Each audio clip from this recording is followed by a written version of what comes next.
ബഹുമാന്യനായ അധ്യക്ഷൻ, വേദിയിലുള്ള സഖാവ് ഐസക് ഉൾപ്പെടെയുള്ള സുഹൃത്തുക്കളെ, സഹോദരി സഹോദരന്മാരെ, സഖാക്കളെ,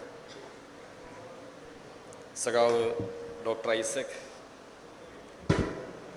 എഴുതിയ സ്വകാര്യവൽക്കരണവും ശിങ്കടി മുതലാളിത്തവും എന്ന പുസ്തകം പ്രകാശനം ചെയ്തതായി പ്രഖ്യാപിക്കുന്നു. സഖാക്കളെ, ഡോക്ടർ ഐസക് നമുക്കെല്ലാവർക്കും അറിയാവുന്ന അധ്യാപകനും പ്രഭാഷകനും എഴുത്തുകാരനുമൊക്കെയാണ്. നമ്മുടെ രാജ്യത്തെ എണ്ണപ്പെട്ട ധനശാസ്ത്രജ്ഞന്മാരിൽ ഒരാളാണ് സഖാവ് തോമസ് ഐസക്. അദ്ദേഹം സാമ്പത്തിക ശാസ്ത്രം കൈകാര്യം ചെയ്യുന്നത് മനുഷ്യപക്ഷത്ത് നിന്നുകൊണ്ടാണ്. ഈ സാമ്പത്തിക ശാസ്ത്രജ്ഞന്മാർ തന്നെയാണ് മോദിയെയും ഇന്ത്യ ഗവൺമെൻറ്റിനെയും ഒക്കെ ഉപദേശിക്കുന്നത്. എന്നാൽ ജനപക്ഷത്ത് നിന്നുകൊണ്ട് ധനശാസ്ത്രം ചൂഷണരഹിതമായ ഒരു സാമൂഹ്യ വ്യവസ്ഥ കെട്ടിപ്പടുക്കുന്നതിനെക്കുറിച്ച് ജനങ്ങളെ പഠിപ്പിക്കാൻ ശ്രമിക്കുന്ന ധനശാസ്ത്രജ്ഞനാണ് സഖാവ് ഐസക്. അദ്ദേഹം എഴുതിയ മാർക്സിയൻ അർത്ഥശാസ്ത്രത്തെ സംബന്ധിച്ച വളരെ ലളിതമായ പുസ്തകങ്ങൾ വായിച്ചുകൊണ്ടാണ് മാർക്സിയൻ അർത്ഥശാസ്ത്രം ഞാൻ പഠിക്കാൻ തന്നെ തുടങ്ങിയത്. കയർ തൊഴിലാളിയുടെ ജീവിതം ഉദാഹരിച്ചുകൊണ്ട് ഏത് സാധാരണ മനുഷ്യരും, മലയാളം വായിക്കാവുന്ന ഏതൊരാൾക്കും ലളിതമായി മനസ്സിലാക്കാൻ കഴിയുന്ന ശൈലിയിലാണ് വളരെ ഗഹനമായ മാർക്സിയൻ അർത്ഥശാസ്ത്രം പുസ്തക രൂപത്തിലാക്കിയത്. അതൊരു സീരീസ് ഉണ്ടായിരുന്നു, കുറേ പുസ്തകങ്ങളുണ്ടായിരുന്നു. അതുപോലെ തന്നെയാണ് അദ്ദേഹത്തിൻ്റെ പ്രഭാഷണങ്ങൾ. മികച്ച ഭരണാധികാരി എന്ന നിലയിലും ഡോക്ടർ ഐസക് അദ്ദേഹത്തിൻ്റെ കഴിവ് തെളിയിച്ചിട്ടുണ്ട്. ഇന്നത്തെ ഈ സാഹചര്യം രാജ്യത്തെ സംബന്ധിച്ച് വളരെ പ്രധാനമാണ്.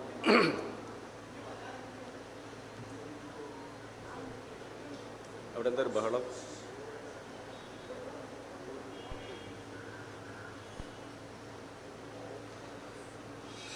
(2024) ഈ വർഷത്തിലാണ് ലോക്സഭാ തെരഞ്ഞെടുപ്പ് നടക്കേണ്ടത്. അതിനുള്ള തയ്യാറെടുപ്പുകളൊക്കെ എല്ലാ ഭാഗത്തും നടന്നുകൊണ്ടിരിക്കുകയാണ്. ഈ ഫെബ്രുവരി 22-ന് അയോധ്യയിലെ ശ്രീരാമക്ഷേത്ര ഉദ്ഘാടനം കഴിഞ്ഞാൽ തെരഞ്ഞെടുപ്പിനുള്ള സജ്ജീകരണങ്ങളെല്ലാമായി എന്ന വിശ്വാസത്തിലാണ് BJPയും ഗവൺമെൻറ്റും, കേന്ദ്ര ഗവൺമെൻറ്. ധൃതി പിടിച്ച് ക്ഷേത്രത്തിൻ്റെ മുഴുവൻ ജോലികളും തീരാതെ പ്രതിഷ്ഠാ ചടങ്ങ് നടത്തുന്നു എന്ന് ചില ആത്മീയ നേതാക്കന്മാരെല്ലാം ഈയിടെ വിമർശനം ഉന്നയിക്കുകയുണ്ടായി. ഗവൺമെൻറ് അതൊന്നും പരിഗണിക്കാതെയാണ് മുന്നോട്ട് പോകുന്നത്. പാർലമെൻറ്റിൻ്റെ ഒരു ചെറിയ സമ്മേളനം കൂടി ഇതിനിടയ്ക്ക് ചേരും. അടുത്ത വർഷത്തേക്കുള്ള ബജറ്റ് പൂർണ്ണതയിൽ അവതരിപ്പിക്കാൻ സാധ്യമല്ല. അതുകൊണ്ടൊരു വോട്ട് ഓൺ അക്കൗണ്ട് പാസ്സാക്കാൻ അത് ജനുവരി 31 മുതൽ ഫെബ്രുവരി 9 വരെ തീയതികളിൽ നടത്താൻ തീരുമാനിച്ചതായി അറിയിച്ചിട്ടുണ്ട്. അതുകൂടി കഴിഞ്ഞാൽ പിന്നെ എലക്ഷൻ തന്നെയായിരിക്കും. ഈ തെരഞ്ഞെടുപ്പിൽ BJP നേതൃത്വം നൽകുന്ന ഒരു ഗവൺമെൻറ് അധികാരത്തിൽ വരാതിരിക്കുക എന്നത് ഇന്ത്യയെ സംബന്ധിച്ച് വളരെ നിർണായകമാണ്. ഈ സർക്കാർ നടപ്പാക്കി വരുന്ന ജനവിരുദ്ധ നയങ്ങളെ ബാധിക്കുന്ന സാമ്പത്തിക നയങ്ങളുടെ ഒരു വശമാണ് ഈ പുസ്തകത്തിൽ വിശദീകരിക്കുന്നത്. എല്ലാ കാര്യങ്ങളും ഒരു പുസ്തകത്തിലായിട്ട് ഒരാൾക്കും എഴുതാനോ അല്ലെങ്കിൽ നമുക്ക് വായിക്കാനോ സാധ്യമല്ല. 15 അധ്യായങ്ങളാണ് ഈ പുസ്തകത്തിലുള്ളത്. എന്തുകൊണ്ട് സ്വകാര്യവൽക്കരണം? 2 പൊതുമേഖലാ സ്വകാര്യവൽക്കരണം, ഒരു വിഹക വീക്ഷണം. 3 ബാൽക്കോയുടെ സ്വകാര്യവൽക്കരണം, ആദ്യത്തെ വമ്പൻ വിൽപ്പന. ഭാരത് അലൂമിനിയം കമ്പനി എന്ന കമ്പനി വിൽപ്പന നടത്തിയ സംഭവത്തെക്കുറിച്ചാണ് വിവരിക്കുന്നത്. സ്പെക്ട്രം അഴിമതികളുടെ പരമ്പര, മൻമോഹൻ സിംഗ് ഗവൺമെൻറ്റിൻ്റെ കാലത്ത് വലിയ ആരോപണം വന്ന ഒരു സംഭവമാണ്. BSNL-നെ തകർത്തത് എങ്ങനെ? 5-ാമത്തെ അധ്യായം. വൈദ്യുതി മേഖലയുടെ സ്വകാര്യവൽക്കരണം, അത് ഇപ്പോൾ നടന്നുകൊണ്ടിരിക്കുന്ന കാര്യം. അതിൽ ഒരു പരാമർശം ഒന്ന് തിരുത്തേണ്ടത്, വൈദ്യുതി ബില്ല് പാസ്സായിട്ടില്ല. ആ ബില്ല് പാർലമെൻറ്റിൽ അവതരിപ്പിച്ചു. സ്റ്റാൻഡിംഗ് കമ്മിറ്റിക്ക് റെഫർ ചെയ്യുക ചെയ്തത്. സ്റ്റാൻഡിംഗ് കമ്മിറ്റിയുടെ എക്സസൈസ് പൂർണ്ണമായിട്ടില്ല. ചിലപ്പോൾ ഈ ഇലക്ഷൻ കഴിഞ്ഞിട്ടായിരിക്കും പാസ്സാക്കുക. ആ ബില്ലിൽ പറയുന്ന സ്വകാര്യവൽക്കരണത്തിൻ്റെ നിയമം പാർലമെൻറ്റ് പാസ്സാക്കുന്നതിന് മുമ്പ് തന്നെ എക്സിക്യൂട്ടീവ് ഉത്തരവുകളിലൂടെ സ്വകാര്യവൽക്കരണം ഗവൺമെൻറ് നടപ്പാക്കിക്കൊണ്ടിരിക്കുകയാണ്. കേരളത്തിലൊഴികെ എല്ലാ സംസ്ഥാനങ്ങളിലും നടപ്പാക്കി കഴിഞ്ഞു. അതിൻ്റെ പ്രത്യാഘാതം എന്തൊക്കെയാണ് എന്ന് ഈ പുസ്തകത്തിൽ പറയുന്നുണ്ട്. നിങ്ങളത് വായിച്ച് മനസ്സിലാക്കണം. ഇതേതെങ്കിലും തൊഴിലാളികളെ മാത്രം ബാധിക്കുന്ന പ്രശ്നമല്ല, മുഴുവൻ ജനങ്ങളെയും ബാധിക്കുന്ന പ്രശ്നം. 1952 വൈദ്യുതി നിയമം വൈദ്യുതി ജനങ്ങൾക്ക് എന്ന തത്വമാണ് അംഗീകരിച്ചത്. ഇപ്പം അതൊരു കമ്മോഡിറ്റിയായി മാറുക. സോപ്പ്, ചീപ്പ്, കണ്ണാടി പോലെ മാർക്കറ്റിൽ വിൽപ്പനയ്ക്ക് വെച്ച ഒരു ചരക്കായി മാറുക. അപ്പോൾ കമ്പോള നിയമം അനുസരിച്ച് അതിൻ്റെ വിലയിൽ മാറ്റം വരും. ഇപ്പോൾ നിങ്ങൾക്ക് വൈദ്യുതി നൽകുന്നത് ക്രോസ് സബ്സിഡി എന്നൊരു തത്വത്തെ അടിസ്ഥാനപ്പെടുത്തിയാണ്. വൈദ്യുതിയുടെ ഒരു വില നിശ്ചയിക്കും റെഗുലേറ്ററി കമ്മീഷൻ. അതിൻ്റെ ഉൽപ്പാദന ചെലവ്, പ്രസരണ ചെലവ്, വിതരണ ചെലവ് എല്ലാം കൂട്ടിയ ഒരു യൂണിറ്റ് വൈദ്യുതി എന്ത് വിലക്ക് വിൽക്കാം നഷ്ടം വരാതെ. ആ വിലയിൽ നിന്ന് കൂടിയ വിലക്ക് വൻകിട വ്യവസായികൾക്കും ഇടത്തരം വ്യവസായികൾക്കും വ്യാപാര വാണിജ്യ മേഖലയിലുള്ളവർക്കും നൽകിക്കൊണ്ടും നിശ്ചിത വിലയുടെ കുറച്ച് താഴെ ഗാർഹിക ഉപഭോക്താക്കൾക്കും അതിൻ്റെ വളരെ താഴെ കൃഷിക്കാർക്കും നൽകിക്കൊണ്ടും ജനങ്ങൾക്ക് സഹായകരമാകുന്ന ഒരു വിതരണ നയമാണ് ഇന്ത്യയിൽ നിലവിലുള്ളത്. എവിടെയെങ്കിലും ഒന്ന് ഉറപ്പിച്ച് നിർത്ത്. ക്രോസ് സബ്സിഡി എന്നാണ് തത്വത്തിൻ്റെ പേര്. അത് ഇല്ലാതാവാൻ പോവുകയാണ്. അപ്പോൾ ആർക്കൊക്കെ വൈദ്യുതി ഉപയോഗിക്കാൻ പറ്റും? കേരളത്തിൽ സമ്പൂർണ്ണ വൈദ്യുതീകരണം നടപ്പാക്കിയ സംസ്ഥാനമാണ്. 20 യൂണിറ്റ് വരെ മാത്രം ഉപയോഗിക്കുന്ന പരമദരിദ്രർക്ക് സൗജന്യമാണ് കേരളത്തിൽ വൈദ്യുതി. ആര് കൊടുക്കും ഇനി സൗജന്യ വൈദ്യുതി? വിതരണ കമ്പനികൾക്ക് കൊടുക്കാൻ പറ്റില്ല. ഈ സ്ഥിതിയിലേക്കാണ് മാറാൻ പോകുന്നത്. അത് വിശദീകരിക്കുന്നുണ്ട് ഈ പുസ്തകം. റെയിൽവേ സ്വകാര്യവൽക്കരണം അജണ്ട എന്താണെന്ന് വിശദീകരിക്കുന്നുണ്ട്. ബാങ്കുകളുടെ സ്വകാര്യവൽക്കരണത്തിൻ്റെ വിവിധങ്ങളായ വശങ്ങൾ. ബാങ്ക് ദേശവൽക്കരിച്ചപ്പോൾ ബാങ്കുകൾക്കൊരു നയം തീരുമാനിച്ചു. ആ ദേശവൽക്കരണത്തെ തുടർന്ന് പ്രയോറിറ്റി ലെൻഡിങ് വായ്പകൾ നൽകുന്നതിൻ്റെ 40% ചെറുകിട വായ്പ ആവശ്യക്കാർക്കായിരിക്കണം. കർഷകർക്ക്, സാധാരണക്കാർക്ക്, വിദ്യാഭ്യാസ വായ്പ, പാവങ്ങൾക്ക്, സ്വയം തൊഴിൽ, ചെറിയ പലിശക്ക്. അന്ന് മുതലാണ് ദേശസാൽകൃത ബാങ്കുകളുടെ ബ്രാഞ്ചുകൾ ഗ്രാമങ്ങളിലേക്ക് വന്ന്. പണ്ട് ബാങ്ക് നഗരങ്ങളിൽ മാത്രമുള്ള ഒരു അലങ്കാര വസ്തുവായിരുന്നു, പണക്കാർക്ക് മാത്രം കയറി ചെല്ലാവുന്ന. IRDP വായ്പയും സ്വയം തൊഴിൽ വായ്പയും മക്കളുടെ വിദ്യാഭ്യാസത്തിനുള്ള വായ്പയും അപേക്ഷകളുമായി സാധാരണ ജനങ്ങൾ ബാങ്കിലേക്ക് ചെല്ലാൻ തുടങ്ങിയത് ബാങ്ക് ദേശവൽക്കരണത്തിന് ശേഷമാണ്. എല്ലാ പൊതുമേഖലാ ബാങ്കുകളുടെ ബ്രാഞ്ചുകൾ ഗ്രാമങ്ങളിലേക്ക് വന്നു. അതെല്ലാം ഇല്ലാതാവുമ്പോൾ ഈ പുതിയ നയം വരുമ്പോൾ അതെങ്ങനെയാണ് സംഭവിക്കാൻ പോകുന്നതെന്നാണ് ഈ പുസ്തകം വിശദീകരിക്കുന്നത്. നമ്മുടെ കർഷക സംഘടനാ സഖാക്കളത് കൃത്യമായി വായിച്ച് മനസ്സിലാക്കണം. കാർഷിക വായ്പകളൊക്കെ ഇല്ലാതെ ഇപ്പം തന്നെ ഇല്ലാണ്ടായി കഴിഞ്ഞു. റിലയൻസും കൃഷ്ണ ഗോദാവരി ബേസിൻ വാതകവും കൃഷ്ണ ഗോദാവരി നദീതടങ്ങളിൽ വലിയ തോതിലുള്ള പ്രകൃതിവാതക നിക്ഷേപം കണ്ടെത്തിയപ്പോൾ അത് ഖനനം ചെയ്ത് വിൽക്കാനുള്ള കുത്തക അവകാശം റിലയൻസിനാണ് കൊടുത്തത്. റിലയൻസ് അത് ഖനനം ചെയ്ത് കമ്പോളത്തിലെത്തിക്കുന്നതിന് പകരം അത് അതേപടി വെച്ച് അതിൻ്റെ വില വർദ്ധിപ്പിച്ച് കോടാനുകോടി രൂപ തട്ടാനാണ് ശ്രമിച്ചത്.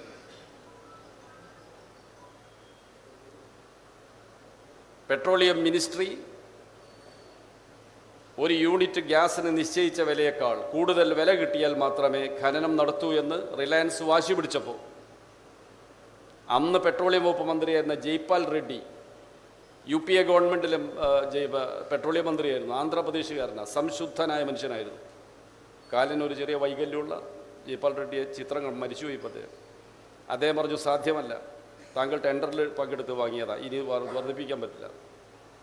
അദ്ദേഹത്തെ ആ സ്ഥാനത്ത് നിന്ന് മാറ്റി വീരപ്പ മൊയ്ലി എന്ന കർണാടകത്തിലെ കോൺഗ്രസ് നേതാവിനെ മന്ത്രിയാക്കിയാണ് റിലയൻസിൻ്റെ ആവശ്യം കോൺഗ്രസ് ഗവൺമെൻറ് സാധിപ്പിച്ചു കൊടുത്ത് കോടാനുകോടി രൂപയുടെ തട്ടിപ്പാണ് നടത്തിയത്. കോടാനുകോടി രൂപയുടെ വെട്ടിപ്പ് അംബാനി നടത്തിയത്. ആർക്കൊക്കെ പങ്ക് കിട്ടിയെന്നുള്ളത് നമുക്കറിയില്ല. ഈ കഥകളാണ് റിലയൻസും കൃഷ്ണ ഗോദാവരി ബേസ് വാതകവും എന്ന അധ്യായത്തിൽ വിശദീകരിക്കുന്നത്.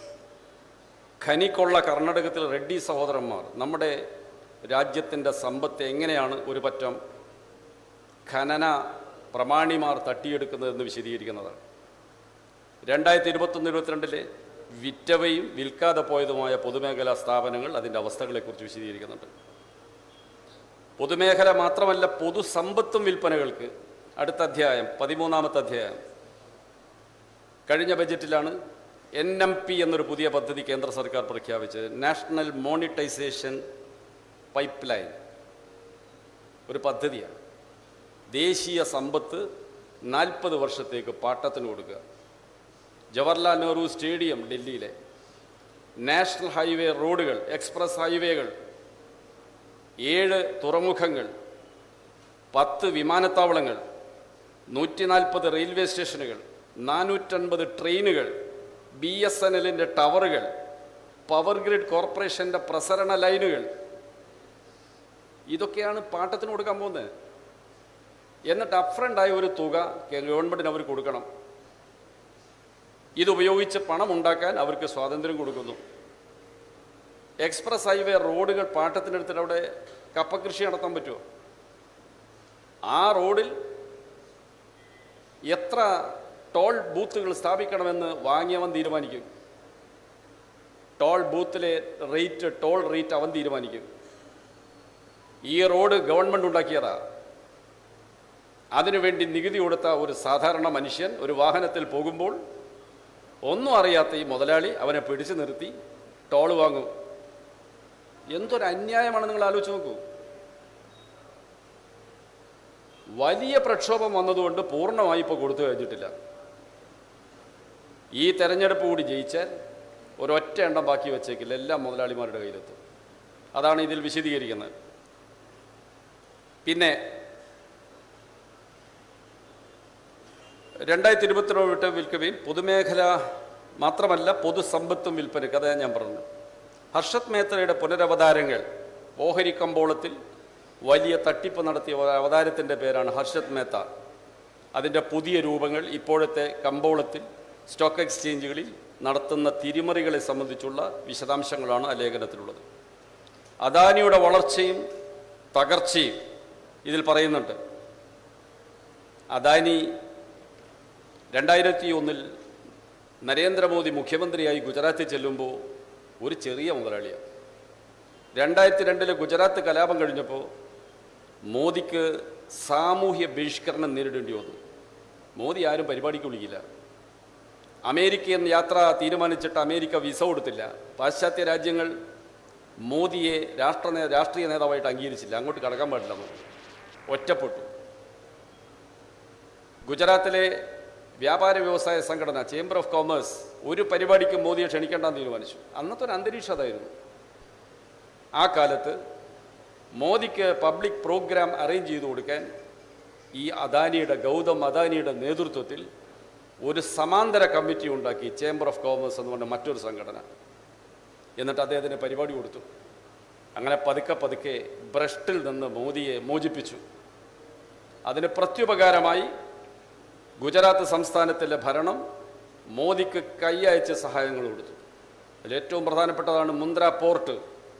25,000 ഏക്കർ ഭൂമി ചുളു ചെറിയ തുകക്ക് പാട്ടത്തിന് കൊടുത്തു. അവിടെ വലിയൊരു തുറമുഖം ഇദ്ദേഹം പണിതു. തുറമുഖം വന്നാൽ തുറമുഖവുമായി ബന്ധപ്പെട്ട വ്യവസായങ്ങൾ വരും. ഉദാഹരണത്തിന് സിമൻറ്റ് വ്യവസായം. സിമൻറ്റിന് ചുണ്ണാമ്പ് കല്ലൊക്കെ ഉള്ള ഖനികളൊന്നും വേണ്ട. ഇതെല്ലാം ഉപയോഗിച്ച് ഒരു കട്ട രൂപത്തിലാക്കി, ക്ലിങ്കർ എന്ന് പറയും, വിൽക്കാനുണ്ട് ലോകരാജ്യങ്ങളിൽ. അത് വാങ്ങിക്കൊണ്ടുവന്ന് ഇവിടുന്ന് പൊടിച്ച് ബാഗ് ചെയ്താൽ മതി, സിമൻ്റായി. ഇങ്ങനെയുള്ള നിരവധി വ്യവസായശാലകൾ തുറമുഖത്തോട് ചേർന്ന് വരും. ആ വ്യവസായികൾക്കെല്ലാം ആവശ്യമായ ഭൂമി ഈ പാട്ടഭൂമിയിൽ നിന്ന് പിന്നെ കൈമാറുന്നത് അദാനിയാണ്. കോടാനുകോടി രൂപയാണ് തട്ടിയത്.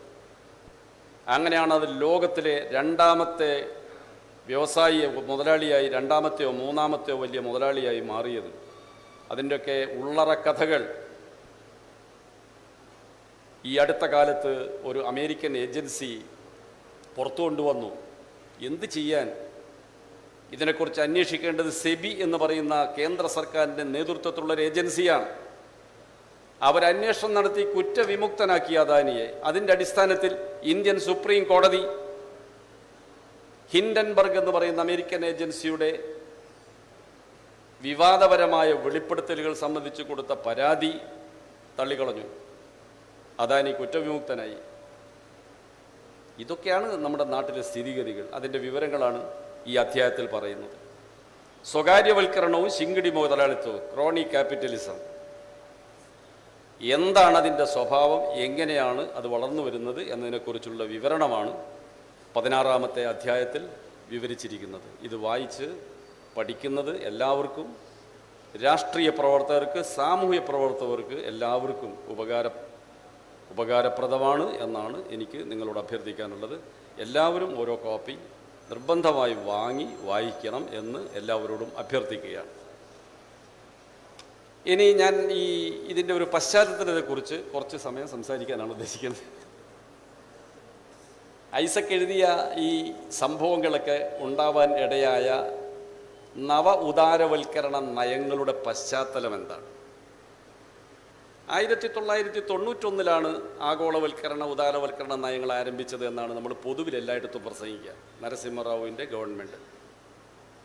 എന്നാൽ യഥാർത്ഥത്തിൽ ഈ നയത്തിലേക്കുള്ള പരിവർത്തനം 1985 തുടങ്ങിയിട്ടുണ്ട്, രാജീവ് ഗാന്ധി പ്രധാനമന്ത്രിയാകുമ്പോൾ. വിദേശ കമ്പനികളുമായി സഹകരിച്ചുകൊണ്ട് ഇന്ത്യൻ വ്യവസായങ്ങൾ സംയുക്ത സംരംഭങ്ങൾ ആരംഭിച്ചത് രാജീവ് ഗാന്ധിയുടെ കാലത്താണ്.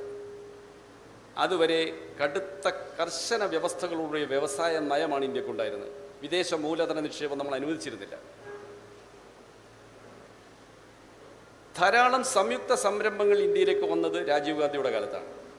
നിങ്ങൾ ഓർക്കുന്നുണ്ടാകും, മാരുതി, ഇന്ത്യയിലെ പ്രീമിയം കാർ ഉൽപ്പാദകർ ഹിന്ദുസ്ഥാൻ മോട്ടോഴ്സ് എന്ന കമ്പനിയായിരുന്നു. ബിർളയുടെ അംബാസഡറാണ് അന്നത്തെ രാജയോഗമുള്ള കാറ്. പ്രധാനമന്ത്രി വരെ അംബാസഡർ കാറാണ് ഉപയോഗിച്ചുകൊണ്ടിരുന്നത്. പുതിയ കാറുകൾ ഇന്ത്യയിൽ ഉൽപ്പാദനം നടത്താനാണ് സുസുക്കി എന്ന കമ്പനിയുമായി ചേർന്ന് ഇന്ത്യ ഗവൺമെൻറ് മാരുതി എന്ന കമ്പനിക്ക് രൂപം നൽകുന്നത്. മാരുതി സുസുക്കി, 2 പേര്, ഒന്ന് ഇന്ത്യൻ കമ്പനിയുടെ പേര്, ഒന്ന് വിദേശത്ത് നിന്ന് വരുന്ന കമ്പനിയുടെ പേര്. ഇതുപോലെ തന്നെയാണ് ബിർള യമഹ ജപ്പാനിലൊരു കമ്പനിയാണ്. അവരുമായി ചേർന്ന് ചില യന്ത്രങ്ങളൊക്കെ ഉൽപ്പാദിപ്പിക്കുന്ന ഒരു കമ്പനി ആരംഭിക്കാൻ അനുമതി കൊടുത്തത്. BPL സാനിയോ ഇലക്ട്രോണിക്സ് ഉൽപ്പന്നങ്ങൾ ഉൽപ്പാദിപ്പിക്കുന്ന കമ്പനി, അത് ജാപ്പാനീസ് കമ്പനിയാണ്. DCM Toyota, Delhi cloth mills എന്ന് പറയുന്ന ഒരു കമ്പനിയാണ് ടൊയോട്ടയുമായി ചേർന്ന് ലൈറ്റ് കമേഴ്ഷ്യൽ വെഹിക്കിൾസ് ഉൽപ്പാദിപ്പിക്കാനുള്ള ഒരു കമ്പനി ഇന്ത്യയിൽ ആരംഭിക്കാൻ അനുമതി കിട്ടിയത്. ഹീറോ ലൂധിയാനയിലെ സൈക്കിൾ കമ്പനിയാണ്. അവർക്കാണ് മോട്ടോർ സൈക്കിൾ ഉൽപ്പാദിപ്പിക്കാൻ ഹോണ്ടയുടെ ടെക്നോളജി ഉപയോഗിച്ച് സംയുക്ത സംരംഭം ആരംഭിക്കാൻ അനുമതി കിട്ടിയത്. ഇത് തൊട്ടാണ് ഇന്ത്യയിൽ ഉദാരവൽക്കരണ നയങ്ങൾ തുടങ്ങുന്നത്. ഇങ്ങനെ ഒരു മാറ്റം ഇന്ത്യൻ സമ്പദ്ഘടനയിൽ ഉണ്ടാവാൻ ഇടയായ സാഹചര്യം എന്താണ്? നിങ്ങളൊക്കെ പല വേദികളിൽ ഇത് സംബന്ധിച്ച് ചർച്ച ചെയ്തതും പഠിച്ചതുമാണ്. പക്ഷെ അതെല്ലാം ഒന്ന് കൂട്ടിച്ചേർത്ത് വെക്കുക എന്ന് മാത്രമേ ഞാൻ ചെയ്യുന്നുള്ളൂ. ഇതിലേക്ക് ഈ രാജ്യത്തിൻ്റെ സാമ്പത്തിക രാഷ്ട്രീയ സാഹചര്യത്തെ എത്തിച്ചത് ഇന്ത്യൻ ഭരണകൂടമാണ്. ഇന്ത്യൻ നാഷണൽ കോൺഗ്രസ് നേതൃത്വം നൽകിയ ഇന്ത്യൻ ഭരണകൂടമാണ് ഈ സ്ഥിതിയിലേക്ക് നമ്മുടെ രാജ്യത്തെ എത്തിച്ചത്. നമുക്ക് സ്വാതന്ത്ര്യം കിട്ടുന്ന 1947 സ്വാതന്ത്ര്യത്തിന് മുമ്പ് ഏതാണ്ട് 30കളിൽ തന്നെ സ്വാതന്ത്ര്യം വളരെ അടുത്തെത്തിയെന്ന് തോന്നൽ ഉണ്ടായ കാലം തൊട്ട് സ്വതന്ത്ര ഭാരതത്തിൻ്റെ വികസന നയങ്ങളെക്കുറിച്ചുള്ള ചർച്ചകൾ കോൺഗ്രസ് ആരംഭിച്ചിരുന്നു. പണ്ഡിറ്റ് ജവഹർലാൽ നെഹ്റു അധ്യക്ഷനായ ഒരു പ്ലാനിംഗ് കമ്മിറ്റിയെ വെച്ചിരുന്നു ഇന്ത്യൻ നാഷണൽ കോൺഗ്രസ്. എന്തായിരിക്കണം ഭാവി വികസന പദ്ധതികളെന്ന് ആലോചിക്കാൻ. വ്യവസായികളും ആലോചന തുടങ്ങി. ഇന്ത്യയിലെ വൻകിട വ്യവസായികളെല്ലാം കൂടി ചേർന്ന് ഇന്ത്യയുടെ ഭാവി വികസനത്തിന് ഒരു രൂപരേഖ തയ്യാറാക്കി. ആ പദ്ധതിയുടെ പേര് ബോംബെ പ്ലാൻ എന്നായിരുന്നു. അതേ അവസരത്തിൽ കമ്മ്യൂണിസ്റ്റുകാരും ചില പദ്ധതികളും പരിപാടികളൊക്കെ പറഞ്ഞു. അതിലേറ്റവും പ്രധാനപ്പെട്ടതാണ് MN റോയിയുടെ പീപ്പിൾസ് പ്ലാൻ എന്ന് പറയുന്ന ഒരു പദ്ധതി, അന്ന് സ്വാതന്ത്ര്യം പ്രാപിക്കാൻ പോകുന്ന ഭാരതത്തിൻ്റെ മുമ്പിൽ വന്നത്. ഗാന്ധിയൻ പ്ലാൻ എന്ന് പറയുന്ന മറ്റൊരു പദ്ധതി, ഗാന്ധിജിയുടെ ഗ്രാമസ്വരാജ് പോലെയുള്ള ആശയങ്ങളെ അടിസ്ഥാനപ്പെടുത്തി ശ്രീമൻ നാരായണൻ്റെയൊക്കെ നേതൃത്വത്തിൽ ഒരു പ്ലാൻ, അതും ഇന്ത്യയിൽ ചർച്ചയ്ക്ക് വേണ്ടി വന്നു. സ്വാതന്ത്ര്യാനന്തരം അധികാരത്തിൽ വന്ന ഗവൺമെൻറ് പൊതുവിൽ അംഗീകരിച്ചത് ബോംബെ പദ്ധതി എന്ന കുത്തക മുതലാളി വർഗം, ടാറ്റ ബിർളമാർ മുൻകൈയെടുത്ത് തയ്യാറാക്കിയ ആ വികസന കാഴ്ചപ്പാടാണ്. എന്നാൽ നെഹ്റു ഒരു കാര്യം ചെയ്തു. പീപ്പിൾസ് പ്ലാനിൽ പറഞ്ഞ ചില കാര്യങ്ങളും ഗാന്ധിയൻ പദ്ധതിയുടെ ചില അംശങ്ങളും കൂടി കൂട്ടിച്ചേർത്തു. പക്ഷേ ഇതിൻ്റെ ത്രസ്റ്റ്, നട്ടല് ബോംബെ പ്ലാനായിരുന്നു. ഇങ്ങനെ ഈ അവസ്ഥയിലേക്ക് പോകാനുണ്ടായ കാരണം എന്താണ്? ഇന്ത്യയുടെ ദേശീയ പ്രസ്ഥാനത്തിന് നേതൃത്വം കൊടുത്തത് വൻകിട ബൂർഷ്വാസിയുടെ നേതൃത്വത്തിലുള്ള ബൂർഷ്വാ ഭൂപ്രഭു വർഗ കൂട്ടുകെട്ടാണ് നേതൃത്വം കൊടുത്തത്. സ്വാതന്ത്ര്യ സമരത്തിൻ്റെ നേതൃത്വം തൊഴിലാളി വർഗത്തിനായിരുന്നില്ല. അതുകൊണ്ടാണ് മുതലാളി വർഗത്തിന്, കുത്തക മുതലാളി വർഗത്തിന് താല്പര്യം ഉള്ള തരത്തിലുള്ള ഭരണകൂടം സ്ഥാപിക്കാൻ അവസരം ലഭിച്ചത്. എന്നാൽ അന്നത്തെ ഭരണകൂടത്തിന് ഈ ഉദാരവൽക്കരണം പോലെയുള്ള നയങ്ങൾ അന്ന് എന്തുകൊണ്ട് സ്വീകരിക്കാൻ സാധിച്ചില്ല? അതിൻ്റെ ഒരു കാരണം, ആഭ്യന്തരമായുള്ള ഒരു കാരണമുണ്ട്. സ്വാതന്ത്ര്യ സമരത്തിൻ്റെ ഒരു ഘട്ടം കഴിയുമ്പോൾ, 20-ാം നൂറ്റാണ്ടിൻ്റെ ഒരു ഘട്ടം കഴിയുമ്പോൾ അതിശക്തമായ കർഷക തൊഴിലാളി പ്രസ്ഥാനങ്ങൾ ഇന്ത്യയിൽ വളർന്നു വന്നിരുന്നു. 1920 രൂപം കൊണ്ട AITUCയുടെ നേതൃത്വത്തിൽ വലിയ പ്രക്ഷോഭ സമരങ്ങൾ വൻകിട വ്യവസായ കേന്ദ്രങ്ങളിലെല്ലാം വളർന്നു വരികയുണ്ടായി. അതുപോലെ കർഷക പ്രസ്ഥാനം, ഇവിടെ രാജവാഴ്ചക്കെതിരായി കേരളത്തിൽ നടന്ന തൊഴിലാളി സമരം, ഇങ്ങനെ ഒരുപാട് സമരങ്ങളൊക്കെ ആ കാലത്ത് നടക്കുന്നുണ്ടായിരുന്നു. അതിനെ അവഗണിക്കാൻ കഴിയാത്ത ഒരു സ്ഥിതി അന്നുണ്ടായിരുന്നു. 2, സാർവദേശീയ തലത്തിലുള്ളൊരു സാഹചര്യം ഉണ്ടായിരുന്നു. 1917 വിപ്ലവത്തിലൂടെ അധികാരത്തിൽ വന്ന സോവിയറ്റ് യൂണിയനിലെ ഭരണകൂടം, സോഷ്യലിസ്റ്റ് ഭരണകൂടം, ലോകത്തിന് തന്നെ അത്ഭുതകരമായ നിലയിൽ മുന്നേറ്റം നടത്തുകയായിരുന്നു. ആ വിജയം തൊഴിലാളി വർഗ സമരങ്ങൾക്ക് വലിയ ആവേശം നൽകി. ലോകത്താകെ തൊഴിലാളികൾക്കൊരു മാർഗദർശനം നൽകി. 20-ാം നൂറ്റാണ്ടിൽ തൊഴിലാളി വർഗം വലിയ തോതിൽ ഉയർത്തെഴുന്നേറ്റ് മുന്നോട്ട് വരാൻ ഇടയാക്കിയ ഒരു സംഭവമാണ് സോവിയറ്റ് വിപ്ലവം. ഇത് 42-43 രണ്ടാം ലോകമഹായുദ്ധത്തിൽ സോവിയറ്റ് യൂണിയൻ്റെ നേതൃത്വത്തിലുള്ള സോഷ്യലിസ്റ്റ് ശക്തികളും മറ്റ് ജനാധിപത്യ ഭരണകൂടങ്ങളും ചേർന്ന് ഹിറ്റ്ലറെ പരാജയപ്പെടുത്തിയപ്പോൾ അതിൻ്റെ മുൻപന്തിയിൽ സോവിയറ്റ് യൂണിയനായിരുന്നു. ആദ്യമായി ബെർലിൻ നഗരത്തിലെത്തുന്ന സോവിയറ്റ് പട്ടാളമാണ്. അതോടുകൂടി സോവിയറ്റ് യൂണിയൻ്റെ അന്തസ്സ് ഉയർന്നു. കിഴക്കൻ യൂറോപ്പിലെ ഒരു പറ്റം രാജ്യങ്ങൾ സോഷ്യലിസ്റ്റ് രാജ്യങ്ങളിലായി വന്നു. ഹംഗറി, റുമാനിയ, ചെക്കോസ്ലോവാക്കിയ, ജർമ്മനിയുടെ ഒരു ഭാഗം, കിഴക്കൻ ജർമ്മനി, പോളണ്ട്, ഇങ്ങനെ ഒരു ഡസനോളം രാജ്യങ്ങൾ. രണ്ടാം ലോകമഹായുദ്ധം അവസാനിക്കുമ്പോൾ ലോകത്ത് സോഷ്യലിസ്റ്റ് ചേരി എന്ന ഒരു വസ്തുത, ഒരു പ്രതിഭാസം രൂപം കൊണ്ടു. ഒരു സോഷ്യലിസ്റ്റ് രാജ്യത്തിന് പകരം കുറേയേറെ സോഷ്യലിസ്റ്റ് രാജ്യങ്ങൾ. സോഷ്യലിസം വളരുകയാണെന്നും സോഷ്യലിസം വ്യാപിക്കുകയാണെന്നുള്ളൊരു പ്രവണത പ്രത്യക്ഷപ്പെട്ടു. തുടർന്ന് ചൈന, മാവോയുടെ നേതൃത്വത്തിൽ വന്ന വലിയ സമരം, അതിൻ്റെ വിജയം, തുടർന്ന് കൊറിയ, ക്യൂബ, നിരവധി രാജ്യങ്ങൾ സോഷ്യലിസ്റ്റിന് കീഴിൽ വരുന്ന ഒരു കാലഘട്ടമായിരുന്നു 20-ാം നൂറ്റാണ്ടിൻ്റെ മധ്യത്തോട് രൂപം കൊണ്ടത്. ആ കാലഘട്ടത്തിലാണ് കൊളോണിയലിസം തകർന്ന് കോളനി രാജ്യങ്ങൾ പലതും കൊളോണിയലിസത്തിൽ നിന്ന് മോചിതമാകുന്നത്. ബ്രിട്ടീഷ് ഭരണാധികാരികൾക്ക് ജനാധിപത്യ ബോധം ഉണ്ടായതുകൊണ്ട് പോയതല്ല. ആഭ്യന്തരമായ സ്വാതന്ത്ര്യ സമരത്തിൻ്റെ ചൂടിൻ്റെ പുറമെ സാർവദേശീയ തലത്തിൽ ഇതിനെല്ലാം എതിരെ പോരാടുന്ന കമ്മ്യൂണിസ്റ്റുകാരുടെയും തൊഴിലാളി വർഗത്തിൻ്റെയും ഒരു രാഷ്ട്രീയ ശക്തി വളർന്നു വന്ന പശ്ചാത്തലത്തിൽ കൂടിയാണ് സാമ്രാജ്യത്വ രാജ്യങ്ങൾ പിൻവാങ്ങിയത്. അല്ലാതെ പുലി രക്തം കുടിക്കുന്നത് നിർത്തിയതല്ല. തൽക്കാലത്തേക്ക് അവർ പിൻവാങ്ങേണ്ടി വന്നു. കോളനി രാജ്യങ്ങൾ മോചിതമായി, കൊളോണിയലിസം തകർന്നു. പുതുതായി സ്വാതന്ത്ര്യം നേടിയ രാജ്യങ്ങളുടെ ഒരു സംഘം ഏഷ്യൻ ആഫ്രിക്കൻ രാജ്യങ്ങളിൽ ഉയർന്നു വന്നു. അതിൽപ്പെട്ട ഒരു രാജ്യമായിരുന്നു ഇന്ത്യ. ആ രാജ്യങ്ങൾക്ക് സാമ്പത്തികമായി വളരാനും സ്വതന്ത്രമായി വികസിക്കാനും ആത്മാർത്ഥമായ സഹായം നൽകാൻ അന്ന് സോവിയറ്റ് യൂണിയനേ ഉണ്ടായിരുന്നുള്ളൂ. അമേരിക്കയോ ബ്രിട്ടനോ മറ്റാരും നമ്മളെ സഹായിക്കാനുണ്ടായിരുന്നില്ല. അത്തരമൊരു പശ്ചാത്തലത്തിൽ ഇന്ത്യൻ ഭരണകൂടം പൂർണ്ണമായും സാമ്രാജ്യത്വ പക്ഷത്തേക്ക് ചേരാതെ സോഷ്യലിസ്റ്റ് പക്ഷത്തോട് ചായ്വ് കാണിച്ചുകൊണ്ടും എന്നാൽ ചേരിചേരാ നയമാണ് തങ്ങൾ അംഗീകരിക്കുന്നത് എന്ന് പരസ്യപ്പെടുത്തിക്കൊണ്ടുമുള്ള ഒരു നിലപാടാണ് സ്വീകരിച്ചത്. ആ നിലപാടിനോട് ചേർന്ന് നിൽക്കുന്ന ആഭ്യന്തര സാമ്പത്തിക നയമാണ് ഈ ബോംബെ പദ്ധതിയുടെ ഭാഗമായി നെഹ്റു ഗവൺമെൻറ് അംഗീകരിച്ചത്. ഇന്ത്യയുടെ ദേശീയ വളർച്ചയ്ക്ക് ഉതകും എന്ന് കരുതിയ ഒരു നയം. അതിൻ്റെ പ്രധാന ഭാഗം ഇറക്കുമതിയെ കർശനമായി തടയുക എന്നതായിരുന്നു. ഇറക്കുമതി ബദൽ സാമ്പത്തിക നയം, ഇമ്പോർട്ട് സബ്സ്റ്റിറ്റ്യൂഷൻ പോളിസി.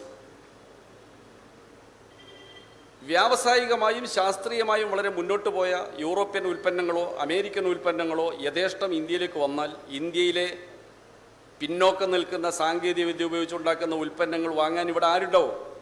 അവർക്ക് വില കുറച്ച് വിൽക്കാൻ പറ്റും, മേത്തരം ഉൽപ്പന്നങ്ങളുമായിരിക്കും. അപ്പം അതിനെ തടഞ്ഞു നിർത്തി നമ്മുടെ നിലവിലുള്ള സാങ്കേതിക വിദ്യ പരിഷ്കരിച്ചുകൊണ്ടും ഉള്ളത് വെച്ച് ഉൽപ്പാദനം നടത്തിക്കൊണ്ടും നമ്മുടെ സമ്പദ്ഘടനയെ വളർത്തുക. ഇതായിരുന്നു നയം, ഇറക്കുമതി ബദൽ സാമ്പത്തിക നയം. വിദേശത്ത് നിന്ന് വരുന്ന ഉൽപ്പന്നങ്ങൾക്ക് 200% വരെ ചുങ്കം ചുമത്തിയിരുന്നു. അപ്പം 100 രൂപ വിലയുള്ള ഒരു സാധനം ഇവിടെ വരുമ്പോൾ 200 രൂപ നികുതി കൊടുക്കണം. 200, 100, 300 രൂപ. അതിന് പകരം ഒരു ടോർച്ചാണെങ്കിൽ അല്പം നിലവാരം കുറഞ്ഞതാണെങ്കിലും 50 രൂപയ്ക്ക് ഇന്ത്യയിൽ ഉണ്ടാക്കി കൊടുക്കാൻ പറ്റും. ഇന്ത്യയിൽ ഉണ്ടാക്കിയാൻ തീരുമാനിച്ചാൽ ഇന്ത്യയിൽ ഉൽപ്പാദനം നടത്തിയാൽ ഇന്ത്യയിലെ തൊഴിലാളികൾക്ക് ജോലി ഉണ്ടാവും. ഇന്ത്യയിൽ വിൽപ്പന നടത്തിയാൽ ഇന്ത്യയിലെ വ്യാപാരം വികസിക്കൂ. അങ്ങനെ വരുമ്പോഴേ സർക്കാരിന് വരുമാനം ഉണ്ടാവും. അതുകൊണ്ട് ദേശീയ സമ്പദ്ഘടനയെ വളർത്തുക എന്നത് ഒരു രാഷ്ട്രത്തിൻ്റെ നിലനിൽപ്പിനും വികസനത്തിനും അത്യന്താപേക്ഷിതമാണ്. അതിനാണ് ഈ നയം സ്വീകരിച്ചത്. അന്ന് കുത്തക മുതലാളിമാർ എന്തുകൊണ്ട് അതിനെ എതിർത്തില്ല? എല്ലാ മേഖലയിലും ആവശ്യമായത്ര മുതൽ മുടക്കാനുള്ള കഴിവ് അന്നത്തെ ഇന്ത്യയിലെ കുത്തക മുതലാളിമാർക്ക് ഉണ്ടായിരുന്നില്ല. ഇന്നത്തെ ടാറ്റയല്ല അന്നത്തെ ടാറ്റ, ഇന്നത്തെ ബിർളയല്ല അന്നത്തെ ബിർള. അന്ന് അദാനിയില്ല, അംബാനിയില്ല, ഇന്ന് കേൾക്കുന്ന ഒരു പുത്തൻ മുതലാളിയുമില്ല. അവർക്ക് ചില മേഖലകളിലൊക്കെ ടെക്സ്റ്റൈൽസ് മേഖലയിൽ ചില അംബാനിയെ പോലുള്ള ധീരുഭായ് അംബാനിയെ പോലുള്ള ചില ആളുകളുണ്ടായിരുന്നു. അയാളേക്കാൾ വലിയ മഫത്ലാൽ ഉണ്ടായിരുന്നു, നുസ്ലി വാഡിയ ഉണ്ടായിരുന്നു, ബിർളക്ക് വ്യവസായങ്ങളുണ്ടായിരുന്നു, ടാറ്റക്കുണ്ടായിരുന്നു. പക്ഷേ ഇന്നത്തെ ഇതുപോലെ വികസിച്ചിരുന്നില്ല. അപ്പോൾ അവരവരുടെ മേഖലയിൽ തുറന്ന് പ്രവർത്തിക്കുക, ബാക്കി മേഖല വികസിക്കാനോ അവസരം ഉണ്ടാക്കുക എന്ന ഒരു നിലപാട് അവർ സ്വീകരിച്ചു. ഈ വികസനത്തിന് എല്ലാ സഹായവും അന്ന് സോവിയറ്റ് യൂണിയൻ ചെയ്തു കൊടുത്തിരുന്നു. സോവിയറ്റ് യൂണിയനാണ് ആദ്യത്തെ ഉരുക്ക് നിർമ്മാണശാല ഇന്ത്യയിൽ സ്ഥാപിക്കാൻ നമ്മളെ സഹായിച്ചത്. സാമ്പത്തിക സഹായം, സാങ്കേതിക സഹായം, വിദഗ്ധ തൊഴിലാളികളെ നൽകിക്കൊണ്ടുള്ള സഹായം. ആ നിലയിലാണ് നമ്മൾ വികസനം ആരംഭിച്ചത്. സ്വതന്ത്ര ഭാരതത്തിൻ്റെ വികസന നയത്തെക്കുറിച്ച് കമ്മ്യൂണിസ്റ്റ് പാർട്ടി അന്ന് ഒരു അഭിപ്രായം മുന്നോട്ട് വച്ചിരുന്നു.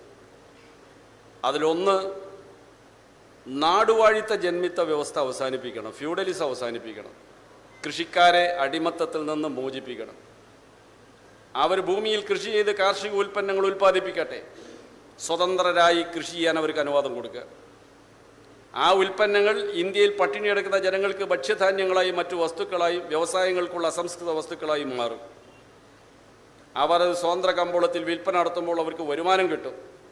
ആധുനിക വ്യവസായങ്ങൾ ഉൽപ്പാദിപ്പിക്കുന്ന ഉൽപ്പന്നങ്ങളുടെ കമ്പോളമായി ഈ കർഷകൻ്റെ വരുമാനം മാറും. അങ്ങനെ കൃഷിയും വ്യവസായവും രാജ്യമാകെ വികസിക്കും. ഇതായിരുന്നു കമ്മ്യൂണിസ്റ്റ് പാർട്ടി മുന്നോട്ട് വെച്ച് ജനകീയ ജനാധിപത്യ വിപ്ലവത്തിൻ്റെ തത്വങ്ങൾ. പക്ഷെ അത് സ്വീകരിക്കാൻ ഇന്ത്യൻ ഭരണകൂടത്തിന് സാധ്യമല്ല. കാരണം കുത്തക മുതലാളി വർഗമാണ് അതിൻ്റെ നേതൃത്വത്തിൽ. നാടുവാഴിത്വവുമായി സന്ധി ചെയ്തിട്ടാണ് പോകുന്നത്. അതുകൊണ്ട് നാടുവാഴിത്വ താല്പര്യവും സംരക്ഷിക്കണം, കുത്തക മുതലാളി വർഗ താല്പര്യവും സംരക്ഷിക്കണം. എന്നാൽ 2 നൂറ്റാണ്ടുകാലം സാമ്രാജ്യത്വത്തോട് പടപൊരുതിയ ജനങ്ങളുടെ അഭിലാഷം, ലോക സാഹചര്യത്തിൽ സോഷ്യലിസത്തിന് വന്ന മുൻകൈ, ഇതിനെയൊക്കെ പൂർണ്ണമായും അവഗണിച്ചുകൊണ്ട് പോകാൻ അന്നത്തെ സാഹചര്യത്തിൽ കോൺഗ്രസിനോ നെഹ്റുവിനോ കഴിയുമായിരുന്നില്ല എന്നതുകൊണ്ടാണ് ഒരു മയപ്പെട്ട സമീപനം സ്വീകരിച്ചത്. അന്നത്തെ കുത്തക മുതലാളി വർഗത്തിൻ്റെ കഴിവും അത്രയും ഉണ്ടായിരുന്നു. അതിനെ അടിസ്ഥാനപ്പെടുത്തിയാണ് ആസൂത്രണ കമ്മീഷൻ രൂപം കൊണ്ടത്. പഞ്ചവത്സര പദ്ധതികളുണ്ടായത്. 1-ാം പഞ്ചവത്സര പദ്ധതിയിലെ രണ്ടാം വർഷം പ്രഖ്യാപിച്ചതാണ് ആദ്യത്തെ 12 കേന്ദ്ര പൊതുമേഖലാ സ്ഥാപനങ്ങൾ 25 കോടി രൂപ മുടക്കിൽ. പിന്നീട് ഓരോ വർഷങ്ങളിലും പ്രധാനപ്പെട്ട പൊതുമേഖലാ സ്ഥാപനങ്ങൾ അനൗൺസ് ചെയ്തു. 242 എണ്ണമായത് ഉയർന്നു. 2 ലക്ഷം കോടിയിലധികം രൂപയുടെ നിക്ഷേപം വന്നു പൊതുമേഖലയിൽ. വൈദ്യുതി ഉൽപ്പാദന രംഗത്ത് വൈദ്യുതി ഉൽപ്പാദന ആവശ്യമായ യന്ത്രങ്ങൾ ഉൽപ്പാദിപ്പിക്കുന്ന ഭാരത് ഹെവി ഇലക്ട്രിക്കൽസ് പോലുള്ള വൻകിട സ്ഥാപനങ്ങൾ, വലിയ ഉരുക്ക് നിർമ്മാണശാലകൾ, സ്റ്റീൽ അതോറിറ്റി ഓഫ് ഇന്ത്യ, വൻകിട കമ്പനികൾ, റൂർക്കേല, ഭീലായി, സേലം സ്റ്റീൽ പ്ലാന്റുകൾ എന്നൊക്കെ പറഞ്ഞാൽ വലിയ പ്ലാന്റുകൾ, HMTA പോലെയുള്ള യന്ത്രോപകരണ നിർമ്മാണശാലകൾ, ആണവ പരീക്ഷണങ്ങൾ നടത്താൻ കഴിയുന്ന ISRO പോലെയുള്ള സ്ഥാപനങ്ങൾ, വലിയ ആണവ നിലയങ്ങൾ, വൈദ്യുതി നിലയങ്ങൾ, ഇതൊക്കെ പൊതുമേഖലയിലാണ് സ്ഥാപിച്ച്. അതിനൊക്കെ വലിയ തോതിൽ മുതൽ മുടക്കാൻ അന്ന് ടാറ്റക്കോ ബിർളക്കോ അംബാനി അന്ന് അംബാനി ഇല്ല, അവർക്കാർക്കും കഴിയുമായിരുന്നില്ല. അതുകൊണ്ട് അതെല്ലാം ജനങ്ങളുടെ നികുതി പിരിവിലൂടെ സർക്കാർ പണം കണ്ടെത്തി ആ മേഖല വികസിപ്പിക്കുക എന്ന നയം അന്ന് അവർ സ്വീകരിച്ചു. സർക്കാരിന് പണം ഉണ്ടാക്കാൻ നികുതി പിരിക്കാം, സർക്കാരിന് വായ്പ എടുക്കാം, വിദേശ വായ്പ വാങ്ങാം, അതെല്ലാം വെച്ച് അടിസ്ഥാന സൗകര്യങ്ങളെല്ലാം വികസിപ്പിക്കുക. ആ അടിസ്ഥാന സൗകര്യങ്ങൾ ഉപയോഗിച്ച് ഉപഭോഗ വസ്തുക്കൾ ഉൽപ്പാദിപ്പിക്കുന്ന വ്യവസായങ്ങൾ മുതലാളിമാർ ആരംഭിക്കുകയും അത് വിൽപ്പന നടത്തി അവരുടെ പണം കുമിഞ്ഞുകൂടുകയും ചെയ്തു. കുത്തക മുതലാളിമാർക്ക് വളരാൻ സൗകര്യപ്രദമായ നയമാണ് അന്നത്തെ കോൺഗ്രസ് ഗവൺമെൻറ് ആവിഷ്കരിച്ചത്. 4 പഞ്ചവത്സര പദ്ധതികൾ കഴിയുമ്പോൾ സ്വാതന്ത്ര്യ സമരത്തിൽ ഏർപ്പെട്ട ജനങ്ങൾ ആഗ്രഹിച്ച കാര്യങ്ങളൊന്നും നടന്നില്ല. ബ്രിട്ടീഷ് കാലഘട്ടത്തിലെ പോലെ പട്ടിണി കിടന്ന് മരിക്കുന്ന അവസ്ഥയിൽ നിന്ന് മാറ്റം വന്നിട്ടുണ്ട്. കാരണം ഭക്ഷ്യധാന്യ രംഗത്ത്, കാർഷിക രംഗത്ത് നെഹ്റു ഗവൺമെൻറ് സ്വീകരിച്ചൊരു നയം കൃഷിക്ക് അല്പാശ്വാസം കിട്ടി. കർഷകന് സഹായം നൽകുന്ന ചില പദ്ധതികൾ വന്നു. കാർഷികോൽപാദനത്തിന് ഒരു മിനിമം വില നിശ്ചയിച്ച് ഏറ്റെടുത്ത് ഫുഡ് കോർപ്പറേഷൻ ഓഫ് ഇന്ത്യ എന്ന സ്ഥാപനം വഴി ശേഖരിച്ച് ചെറിയ വിലക്ക് റേഷൻ കടകളിലൂടെ വിൽപ്പന നടത്തുന്ന ഉൽപാദനം, സംഭരണം, വിതരണം ഇതെല്ലാം കൂടി അടങ്ങുന്ന ഹരിത വിപ്ലവം എന്ന ഒരു തന്ത്രത്തിലൂടെ നാട്ടിലെ കർഷക ഭൂപ്രഭുക്കന്മാരായിരുന്നവരെ ആധുനിക കാർഷിക മുതലാളിമാരാക്കി മാറ്റുകയും എന്നാൽ അതേ അടിസ്ഥാനത്തിൽ അതേ നിലയിൽ തന്നെ ജനങ്ങൾക്ക് കൊളോണിയൽ കാലഘട്ടത്തേക്കാൾ മെച്ചപ്പെട്ട അളവിൽ ഭക്ഷ്യധാന്യവും മറ്റും കിട്ടാനുള്ള അവസരം ഉണ്ടാക്കുകയും ചെയ്തു. ഇത് രണ്ടും സംഭവിച്ചിട്ടുണ്ട്. അങ്ങനെയാണ് നമ്മുടെ കാർഷിക മേഖല വികസിക്കാനിടയായത്. കമ്മ്യൂണിസ്റ്റുകാർ പറഞ്ഞതുപോലെ നാടുവാഴിത്ത ജന്മിത്ത വ്യവസ്ഥകൾ കേരളത്തിൽ അവസാനിപ്പിച്ചതുപോലെ അവസാനിപ്പിച്ചിരുന്നെങ്കിൽ കേരളത്തിൽ ഉണ്ടായതുപോലുള്ള സാമൂഹ്യ മാറ്റങ്ങൾ അവിടെയൊക്കെ ഉണ്ടാകുമായിരുന്നു. അത് ചെയ്തില്ല. അത് ചെയ്യാതിരിക്കാൻ കാരണം ഭരണവർഗത്തിൻ്റെ നേതൃത്വത്തിൽ അവരുണ്ട്. അതുകൊണ്ട് അവർക്ക് ചെയ്യാൻ കഴിയുമായിരുന്നില്ല. ഇങ്ങനെയാണ് വന്നത്. ഈ നയം മുന്നോട്ട് പോയി. 64 നെഹ്റു മരിച്ചതിന് ശേഷം ഇന്ദിരാഗാന്ധിയുടെ നേതൃത്വത്തിലുള്ള ഗവൺമെൻറ് വന്നു. മൊറാർജി ദേശായി കുറച്ച് കൊല്ലം ഉണ്ടായില്ല, അതെല്ലാം വന്നു. ഈ നയം പ്രതിസന്ധിയിലായി. ഉദ്ദേശിച്ച രൂപത്തിൽ മുന്നോട്ട് പോകാൻ കഴിയാത്ത അവസ്ഥ വന്നു. കാരണം എന്താണെന്ന് വെച്ചാൽ മുതലാളി വർഗം നിക്ഷേപം നടത്തുന്ന അവർക്ക് ലാഭം കിട്ടുന്ന ഉറപ്പുള്ള മേഖലയിൽ മാത്രമേ നിക്ഷേപം നടത്തൂ. രാഷ്ട്രത്തിന് ആവശ്യമുള്ള മേഖലയിലേക്ക് വരുന്നില്ല. തൊഴിലില്ലായ്മ രൂക്ഷമായി. ജനങ്ങളുടെ ജീവിത നിലവാരം അവർ ആഗ്രഹിച്ച വിധത്തിൽ ഉയർന്നില്ല. സ്വാതന്ത്ര്യ സമരക്കാലത്ത് അവർ ആഗ്രഹിച്ചതോ നടക്കാതെ വന്നപ്പോൾ ജനങ്ങൾ പ്രക്ഷോഭമായി രംഗത്തിറങ്ങി. 1951 തെരഞ്ഞെടുപ്പ് കഴിഞ്ഞ് 1960 വന്നപ്പോൾ പല സംസ്ഥാനങ്ങളിലും കോൺഗ്രസ് തോറ്റു. 67 കേരളത്തിൽ തോറ്റു. 10 സംസ്ഥാനങ്ങളിലാണ് ആ തെരഞ്ഞെടുപ്പ് തോറ്റത്. പാർലമെന്റിൽ ഭൂരിപക്ഷം കിട്ടിയെങ്കിലും വലിയ തിരിച്ചടി കോൺഗ്രസിന് കിട്ടും. ഇന്ദിരാഗാന്ധിയുടെ കാലം വന്നപ്പോൾ റെയിൽവേ സമരം ഉൾപ്പെടെ തൊഴിലാളി വർഗത്തിൻ്റെ ദേശവ്യാപകമായ സമരങ്ങൾ വന്നു. ഈ നയങ്ങൾക്കെതിരെ, മുതലാളിത്ത നയങ്ങൾക്കെതിരെ അതിനടിച്ചമർത്താൻ അടിയന്തരാവസ്ഥയിലേക്ക് പോകേണ്ടി വന്നു. അത് ഇന്ദിരാഗാന്ധിയുടെ തോൽവിയിലേക്ക് എത്തിച്ചു. 1977 കോൺഗ്രസിൻ്റെ അധികാര കുത്തക തകർന്നു. ഒരു പുതിയ സംവിധാനം വന്നു, ജനതാ പാർട്ടി. അതിൽ കക്ഷിയായിരുന്ന ജനസംഘം പിരിച്ചുവിട്ട് ജനതാ പാർട്ടിയായെങ്കിലും RSS അതിനുള്ളിൽ നിന്ന് അവരുടെ രാഷ്ട്രീയം നല്ല നിലയിൽ പ്രയോഗിച്ചു. ആ ഗവൺമെൻറ് അധികാലം നിന്നില്ല. അങ്ങനെ ചുരുക്കി പറഞ്ഞാൽ നെഹ്റുവിൻ്റെ നേതൃത്വത്തിൽ ഒരു 2 പതിറ്റാണ്ട് കാലം ഉണ്ടായിരുന്ന രാഷ്ട്രീയ സ്ഥിരത നഷ്ടപ്പെട്ടു. അതിൻ്റെ കാരണം ഈ ഭരണനയത്തിൻ്റെ വൈകല്യങ്ങളാണ്. ഇന്ദിരാഗാന്ധിയുടെ കാലം കഴിഞ്ഞ് ജനതാ പാർട്ടിയുടെ കാലത്തും ഭരണസ്ഥിരത ഉണ്ടായില്ല. അത് കഴിഞ്ഞു വന്ന് 84 വീണ്ടും ഇന്ദിരാഗാന്ധി 80 വീണ്ടും ഇന്ദിരാഗാന്ധി തിരിച്ചു വന്നെങ്കിൽ ഇന്ദിരാഗാന്ധി 84 കൊല്ലപ്പെട്ടു. ആ മരണത്തിൻ്റെ പശ്ചാത്തലത്തിൽ നടന്ന തെരഞ്ഞെടുപ്പിൽ രാജീവ് ഗാന്ധിക്ക് അധികാരം ലഭിച്ചു. ആ അധികാരം കിട്ടി രാജീവ് ഗാന്ധി അധികാരത്തിൽ വരുമ്പോൾ രാജ്യത്തിൻ്റെ സ്ഥിതി എന്താണെന്നറിയും? വാങ്ങിയ വായ്പകൾ തിരിച്ചടക്കാൻ പറ്റുന്നില്ല, സാമ്പത്തിക രംഗം വലിയ വളർച്ചാ മുരടിപ്പിലായി, കാർഷിക മേഖലയിൽ ഉദ്ദേശിച്ച വളർച്ച ഉണ്ടാവുന്നില്ല, ജനങ്ങളാണെങ്കിൽ കടുത്ത പ്രതിഷേധത്തിൽ. എങ്ങനെ മുന്നോട്ട് പോകും എന്ന ഒരവസ്ഥ വന്നു. ഇന്ത്യയിലെ കുത്തക മുതലാളി വർഗം പറഞ്ഞു, ഇതിനൊക്കെ പരിഹാരം സമ്പദ്ഘടനയുടെ എല്ലാ നിയന്ത്രണങ്ങളും കെട്ടഴിച്ചു വിടണം, വ്യവസായങ്ങൾക്ക് ലൈസൻസ് വേണം എന്നുള്ള വ്യവസ്ഥ മാറ്റണം, ഉദാരവൽക്കരിക്കണം, പുതിയ മേഖലയിൽ നിക്ഷേപം വേണം, നമ്മുടെ സാങ്കേതികവിദ്യ വളരെ പിറകിലാണ്, വിദേശ സാങ്കേതികവിദ്യയുമായി നമുക്ക് കൂട്ടുചേരണം, ആ സാങ്കേതികവിദ്യയുടെ സഹായത്തോടെ വലിയ തോതിലുള്ള ആധുനിക വ്യവസായങ്ങളിലേക്ക് നമ്മൾ മാറിയാൽ ജപ്പാൻ പോലെ ജർമ്മനി പോലെയുള്ള മാർക്കറ്റുകൾ നമുക്ക് ഉണ്ടാക്കാൻ പറ്റും.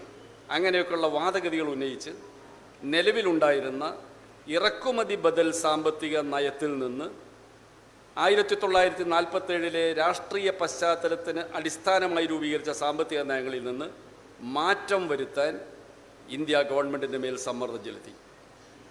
ഭരണകൂടത്തിന് നേതൃത്വം കൊടുക്കുന്ന കുത്തക മുതലാളിയുടെ അഭിപ്രായങ്ങൾ തള്ളിക്കളയാൻ ബൂർഷ്വ പാർട്ടിയെ കോൺഗ്രസിനും അവരുടെ കൂട്ടാളികൾക്കോ സാധിക്കുമോ? ആ മാറ്റം വരുത്തലാണ് ഇറക്കുമതി ബദൽ സാമ്പത്തിക നയം മാറ്റി കയറ്റുമതി ഉന്മുഖ എക്സ്പോർട്ട് ഓറിയൻറ്റഡ് വ്യവസായ നയത്തിലേക്കുള്ളൊരു മാറ്റം 84 മുതൽ 85 തെരഞ്ഞെടുപ്പിൽ ജയിച്ച രാജീവ് ഗാന്ധി നടപ്പാക്കാൻ തുടങ്ങിയത്. അതിൻ്റെ അടിസ്ഥാനത്തിലാണ് ഈ പറഞ്ഞ ഇരട്ടപ്പേരുള്ള കമ്പനികളൊക്കെ വരാൻ തുടങ്ങിയത്. യമഹയും സുസുക്കിയും അതുപോലെ മറ്റ് വിദേശ കമ്പനികളും അവരുടെ സാങ്കേതിക വിദ്യയും നിർമ്മിത എഞ്ചിനുകളുടെ ഒരു ഭാഗമൊക്കെ നമുക്ക് തന്നു, എഞ്ചിനീയർമാരെ തന്നു ഉണ്ടാക്കാൻ. അന്ന് ഇന്ത്യയിൽ ഓടുന്ന മോട്ടോർ സൈക്കിള് പത്തനംതിട്ടയിൽ നിന്ന് സ്റ്റാർട്ട് ചെയ്താൽ അടൂര് ശബ്ദം കേൾക്കും. ഹീറോ ഹോണ്ട വന്നപ്പോൾ എത്ര സ്മൂത്തായിട്ട് ഓടിക്കാം. ചെറുപ്പക്കാർക്ക് ഒരു ഹരമായി ആ സാങ്കേതികവിദ്യ കിട്ടിയത്. ഇങ്ങനെയാണ് ഓരോ രംഗത്തും. മാരുതി കാർ വന്നപ്പോൾ അംബാസഡർ പിന്നാർക്കും വേണ്ടെന്നായി. ഇത് വാങ്ങുമ്പോൾ ഇതിനൊക്കെ വന്ന് വലിയ വിദേശ നാണയങ്ങൾക്ക് വായ്പ വാങ്ങി. ഈ ഉൽപ്പന്നങ്ങൾ ലോക നിലവാരത്തിലുള്ളതാണെന്നും അന്തർദേശീയ കമ്പോളത്തിൽ വിൽക്കാൻ കഴിയുമെന്നായിരുന്നു സാമ്പത്തിക വിദഗ്ധന്മാർ വാദിച്ച്. പക്ഷേ ഒരന്തർദേശീയ കമ്പോളത്തിൽ ഇത് വിൽക്കേണ്ടി വന്നില്ല, വിൽക്കാൻ കഴിഞ്ഞതുമില്ല. ഇന്ത്യൻ കമ്പോളത്തിൽ തന്നെ ചൂടപ്പം പോലെ വിറ്റുപോയി. ഒരു 30-40 കൊല്ലത്തെ ഭരണത്തിനിടയിൽ ജനസംഖ്യയിൽ ഒരു പറ്റം ആളുകൾ സാമ്പത്തികമായി ഉയർന്നിട്ടുണ്ട്. കുത്തക മുതലാളി, വൻകിട കൃഷിക്കാരൻ, ഉദ്യോഗസ്ഥർ, കച്ചവടക്കാരിലെ പ്രമാണിമാർ, മൊത്തം ജനസംഖ്യയിലെ ഒരു 20-25% സാമ്പത്തികമായി കഴിവുള്ളവരായി മാറിയെന്ന് പറഞ്ഞാൽ 100 കോടി ജനങ്ങളുള്ള ഇന്ത്യയിൽ 25 കോടിയാണത്.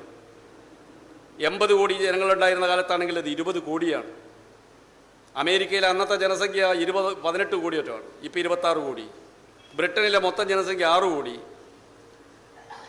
ബ്രിട്ടനിലോ ജർമ്മനിയിലോ ഇംഗ്ലണ്ടിലോ ഒക്കെ അമേരിക്കയിലോ ഒക്കെ വിൽക്കാൻ പറ്റുന്ന ഉൽപ്പന്നങ്ങൾ അതേപോലെ വിൽക്കാൻ കഴിയുന്ന ഒരു കമ്പോളമാണ് ഇന്ത്യ എന്ന നിലയിൽ കുത്തക മുതലാളിമാർ മനസ്സിലാക്കി. അവർ തന്നെ വാങ്ങിയപ്പോൾ ഇത് വിദേശത്തേക്ക് കൊണ്ടുപോണ്ടി വന്നില്ല. വിദേശ കമ്പോളത്തിന് ഇതിനേക്കാൾ മുന്തിയത് വേറെയുണ്ട്. അപ്പം സംഭവിച്ചതെന്താ? വാങ്ങിയ വായ്പ തിരിച്ചടക്കാൻ പറ്റിയില്ല. വിദേശ വായ്പ തിരിച്ചടക്കാൻ പറ്റാതെ വിദേശ വായ്പ കൂടി. അങ്ങനെ നമ്മൾ വിദേശ നാണയ പ്രതിസന്ധി എന്ന് പറയുന്ന ഒരു കടുത്ത പ്രതിസന്ധിയിൽ വന്നുപെട്ടു. വിദേശ നാണയ അക്കൗണ്ടിൽ പണം ഉണ്ടെങ്കിൽ എന്തെങ്കിലും ഇറക്കുമതി ചെയ്യാൻ പറ്റൂ. ദൈനംദിനാവശ്യത്തിനുള്ള പെട്രോളിയം ഉൽപ്പന്നങ്ങൾ ഇറക്കുമതി ചെയ്യാൻ പോലും നമ്മുടെ അക്കൗണ്ടിൽ പണമില്ലാത്ത അവസ്ഥ വന്നു. വായ്പ കിട്ടാത്ത അവസ്ഥ വന്നു. ചന്ദ്രശേഖരൻ പ്രധാനമന്ത്രിയായിരുന്ന കാലത്ത് റിസർവ് ബാങ്കിൻ്റെ സ്വർണ്ണശേഖരത്തിൽ എന്ന് പറഞ്ഞ് സ്വർണം വിറ്റ് തൽക്കാലത്തേക്ക് ഒപ്പിച്ചെടുത്തു. അത് കഴിഞ്ഞാണ് 91 തെരഞ്ഞെടുപ്പിൽ കോൺഗ്രസ് വീണ്ടും അധികാരത്തിൽ വരുന്നത്. നരസിംഹറാവു മൻമോഹൻ സിംഗ് ഗവൺമെൻറ്. ആദ്യത്തെ ബഡ്ജറ്റിൽ മൻമോഹൻ സിംഗിൻ്റെ പ്രസംഗത്തിലൊരു വാചകമുണ്ട്. കളരിയിൽ 2 പേർ തമ്മിൽ അങ്ങോട്ടും ഇങ്ങോട്ടും അംഗം വെട്ടുമ്പോൾ ഒരാളിങ്ങനെ താളത്തിൽ പിന്നോട്ട് ഇങ്ങനെ വാങ്ങിപ്പോയി ചുമരിനോടടുത്ത പിന്നെ അങ്ങോട്ട് മാറും. അതാണ് അദ്ദേഹം ഉദാഹരിച്ച് നമ്മൾ അങ്ങനെ അവിടെ നിൽക്കുന്നത്. ഇനി ഒഴിഞ്ഞു മാറാൻ ഈ കളരിയിൽ വേറെ സ്ഥലമില്ല. കടം വാങ്ങിയ പണവുമായി ആ അക്കൗണ്ടുമായി നമുക്കിങ്ങനെ പോകാൻ പറ്റില്ല എന്ന് പ്രഖ്യാപിച്ചുകൊണ്ട് അതുവരെ നെഹ്റുവിൻ്റെ കാലത്ത് സ്വീകരിച്ചു പോന്ന ഇറക്കുമതി ബദൽ സാമ്പത്തിക നയം എന്ന നയത്തിൽ നിന്ന് കയറ്റുമതി ഉന്മുഖ നയത്തിലേക്ക്, ഉദാരവൽക്കരണ ആഗോളവൽക്കരണ നയത്തിലേക്ക്, വ്യവസായം ഡീസൽ ലൈസൻസ് ചെയ്യുന്ന ഇറക്കുമതി ഉദാരവൽക്കരിക്കുന്ന നയത്തിലേക്ക് മാറാൻ പച്ചയായിട്ട് അങ്ങ് പ്രഖ്യാപിച്ചു. അതിനെ കൈയടിച്ച് പിന്തുണ നൽകാൻ പുതുതായി ഉയർന്നു വന്ന സമ്പന്ന വർഗത്തിൻ്റെ എല്ലാ കഴിവും ശക്തിയും സ്വാധീനവും അവരുടെ നേതൃത്വത്തിലുള്ള മാധ്യമങ്ങളുടെ പ്രചരണവും എല്ലാം ഉണ്ടായിരുന്നു. ഇതിൻ്റെ പ്രത്യാഘാതങ്ങളെക്കുറിച്ച് പറയാൻ വളരെ കുറച്ചു പേരേ ഉണ്ടായിരുന്നുള്ളൂ. ഈ ഉദാരവൽക്കരണം രാജ്യത്തെ നാശത്തിലേക്ക് നയിക്കുമെന്ന് അന്ന് CITU തൊഴിലാളികളോട് പറഞ്ഞു. CITU ഇന്ത്യയിൽ ഒന്നാമത്തെ തൊഴിലാളി സംഘടനയൊന്നുമല്ല. വ്യവസായശാലകളെ ആകെ സ്തംഭിപ്പിക്കത്തക്ക നിലയിൽ 74 റെയിൽവേ സമരം പോലുള്ളൊരു സമരം നടത്താൻ ഒറ്റയ്ക്ക് സാധ്യമല്ല. എല്ലാവരും പ്രതീക്ഷ അർപ്പിച്ചു ഈ നയം ഇന്ത്യയിൽ വ്യവസായം വികസിപ്പിക്കും, വലിയ വളർച്ചയുണ്ടാകുമെന്ന വ്യാമോഹത്തിലായിരുന്നു പലരും. ചെറുത്തുനിൽപ്പ് ഈ നയത്തെ പിന്തിരിപ്പിക്കാൻ കഴിയുന്ന വിധത്തിലേക്ക് ഉയർത്തിക്കൊണ്ടുവരാൻ നമുക്ക് സാധിച്ചില്ല. ആ നയമാണ് വളർന്ന് ഇന്നത്തെ സാഹചര്യത്തിലെത്തിയത്. അതിൻ്റെ ഭാഗമാണ് സ്വകാര്യവൽക്കരണം. ആദ്യത്തെ ഇറക്കുമതി ബദൽ നയത്തിൻ്റെ സാമ്പത്തിക നയത്തിൻ്റെ ഭാഗമാണ് പൊതുമേഖല വികസിച്ചത്. ഇന്ന് ആ പൊതുമേഖല ഏറ്റെടുക്കാനും അവിടെയൊക്കെ മുതൽ മുടക്ക് നടത്താനും ഇന്ത്യൻ കുത്തക മുതലാളി വർഗത്തിന് കഴിവ് നേടാൻ കഴിഞ്ഞു. സാമ്പത്തികമായി വളർന്നവർ 1947 ടാറ്റ അല്ല ഇന്നത്തെ ടാറ്റ. ടാറ്റ എന്ന് പറഞ്ഞൊരു വ്യക്തി മാത്രമല്ല, ARD ടാറ്റ, പല ടാറ്റമാരുണ്ടല്ലോ. ബിർളയിൽ തന്നെ ബിർള കുടുംബത്തിലെ ആദിത്യ ബിർള ഉണ്ടായിരുന്നു. പിന്നീട് കുമാരമംഗലം ബിർള വന്നു. ആൾ മാറും, മുതലാളി മാറി, കമ്പനി ഒന്ന് തന്നെ. ആ ബിർളയല്ല ഇന്നത്തെ ബിർള. ജർമ്മനിയിലെ IBM എന്ന ഇലക്ട്രോണിക് കമ്പനിയുടെ ഡയറക്ടർ ബോർഡിൽ മെമ്പറാണ് ഇവിടുത്തെ ടാറ്റ ഇന്ന്. വിദേശ രാജ്യങ്ങളിൽ മൂലധന നിക്ഷേപം നടത്തുന്ന മുതലാളിമാരുണ്ടെന്ന് ഇന്ത്യയിൽ. കുത്തക കമ്പനികളുണ്ട്. വിദേശത്തേക്ക് മൂലധനം അയക്കാൻ കഴിയുന്ന കുത്തകകളായിട്ട് അവർ വളർന്നിട്ടുണ്ട്. ആ കുത്തക മുതലാളിമാർക്ക് അവർ നേടിയെടുത്ത സമ്പത്ത് ഉപയോഗിച്ച് ഇനിയും വളരണം. ഇന്ത്യൻ ജനതയെ കൊള്ളയടിച്ചിട്ടാണ് ഇവർ വളർന്നത്. സാമ്രാജ്യത്വ രാജ്യങ്ങൾ വളർന്നത് ലോകം മുഴുവൻ കൊള്ളയടിച്ചിട്ടാണ്. ഐസക്കിൻ്റെ പുസ്തകത്തിൽ ഒരു വാചകം പറയുന്നുണ്ട്.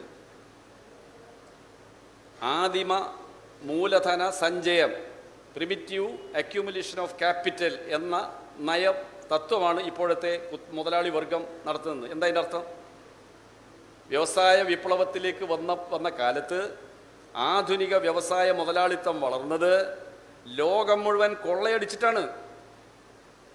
ഏഷ്യ, ആഫ്രിക്ക മുഴുവൻ കോളനികളാക്കി ഇവിടുത്തെ സമ്പത്ത് മുഴുവൻ കൊള്ളയടിച്ചു കൊണ്ടുപോയിട്ടാണ് ബ്രിട്ടീഷ്, ഡച്ച് രാജ്യങ്ങളിലൊക്കെ പ്രമാണിവർഗം, സമ്പന്നവർഗം ഉയർന്നു വന്നത്. അല്ലാതെ അവർക്ക് വേറെ പ്രത്യേകിച്ച് കഴിവൊന്നും ഉണ്ടായിട്ടല്ല.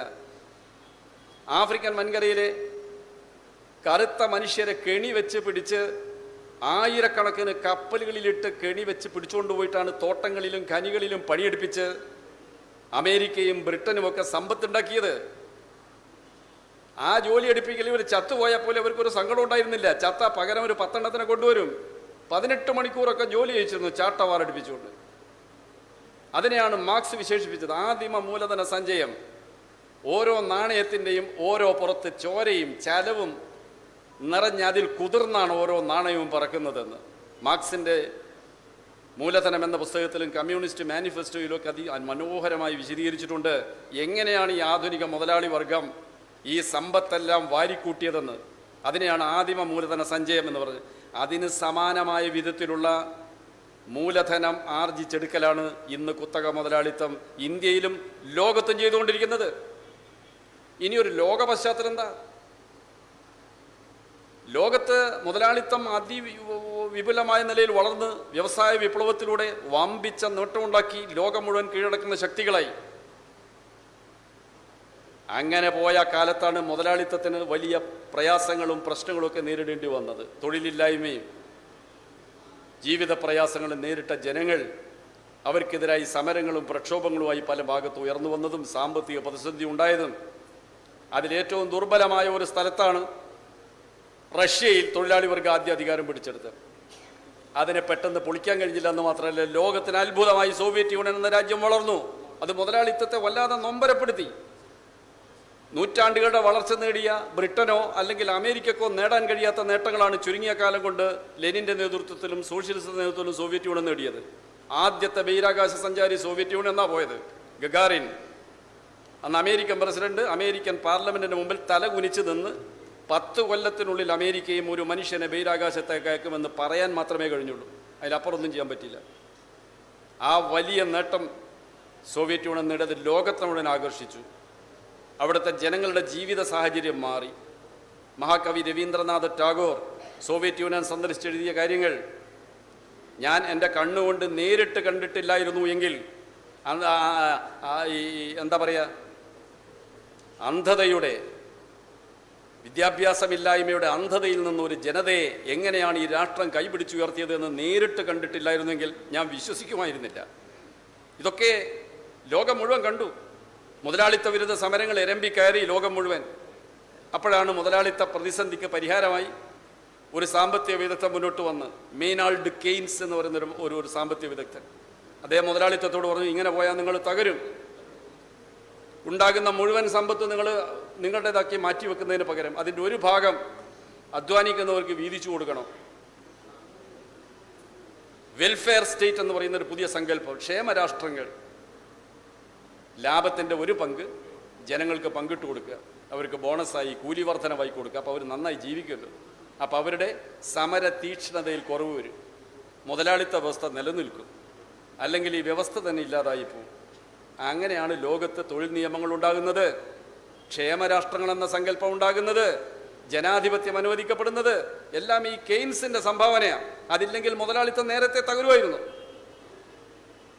രണ്ടാം ലോകമഹായുദ്ധം കഴിഞ്ഞതോടുകൂടി കെയ്ൻസിൻ്റെ സിദ്ധാന്തം ഇല്ലായിരുന്നെങ്കിൽ നിൽക്കാൻ കഴിയില്ല എന്ന് മുതലാളിത്തത്തിന് കൂടുതൽ ബോധ്യമായി. പുതിയ പുതിയ സോഷ്യലിസ്റ്റ് രാജ്യങ്ങൾ വരുന്നു, തൊഴിലാളി വർഗത്തിൻ്റെ കമ്മ്യൂണിസ്റ്റ് പാർട്ടികളുടെ മുന്നേറ്റം വരുന്നു, ആഫ്രിക്കൻ രാജ്യങ്ങളിൽ പോലും.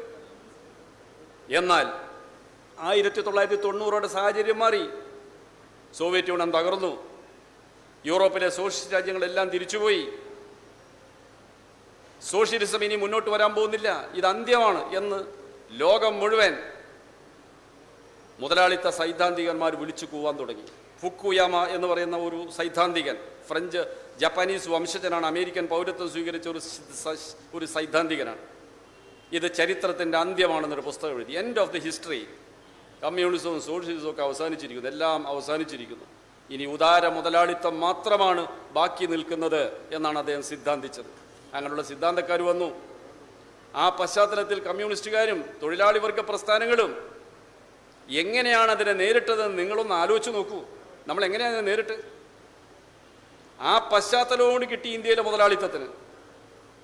സ്വാതന്ത്ര്യാനന്തരം ജനങ്ങളെ കൊള്ളയടിച്ച് നേടിയ സമ്പത്തും സ്വതന്ത്ര ഭാരതത്തിലെ സർക്കാർ നയങ്ങൾ അവർക്ക് നൽകിയ ആനുകൂല്യങ്ങളുടെയും ആ വലിയ സമ്പത്ത് ഉപയോഗിച്ച് അന്തർദേശീയ ഫിനാൻസ് മൂലധനവുമായി ബഹുരാഷ്ട്ര കുത്തകകളുമായി സഖ്യമുണ്ടാക്കി അവരുമായി ചേർന്ന് ഇവൻ്റെ വർഗ താല്പര്യം, ഇവൻ്റെ മുതലാളിത്ത താല്പര്യം സംരക്ഷിക്കാൻ പറ്റിയ ഒരു സാഹചര്യം നമ്മുടെ രാജ്യത്ത് ഉയർന്നു വന്നു. അതിൻ്റെ കൂടി അടിസ്ഥാനത്തിലാണ് ഉദാരവൽക്കരണ നയത്തിലേക്കുള്ള ഈ മാറ്റം.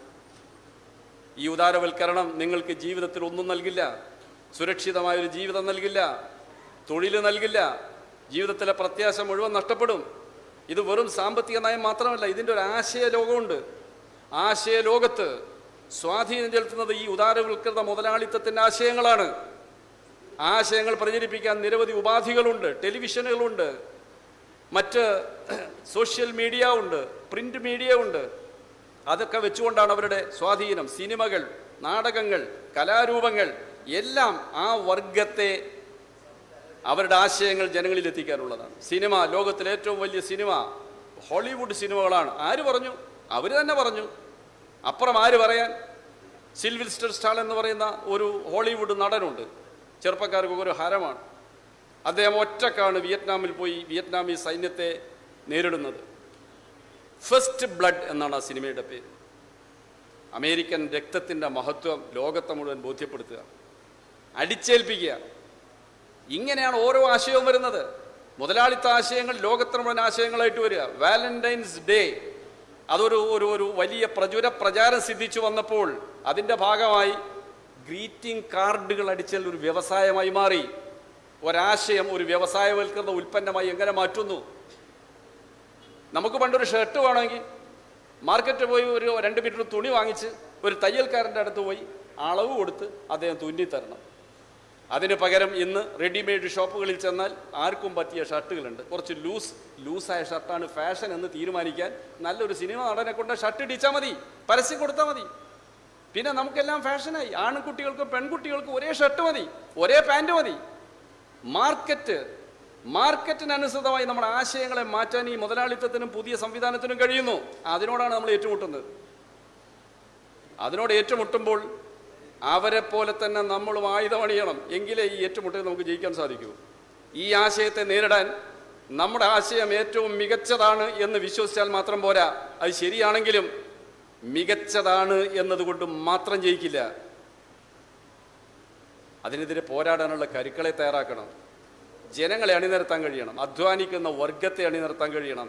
എല്ലാ സമ്പത്തുൽപാദനത്തിൻ്റെയും അടിസ്ഥാനം കിടക്കുന്നത് മനുഷ്യാധ്വാനമാണ്.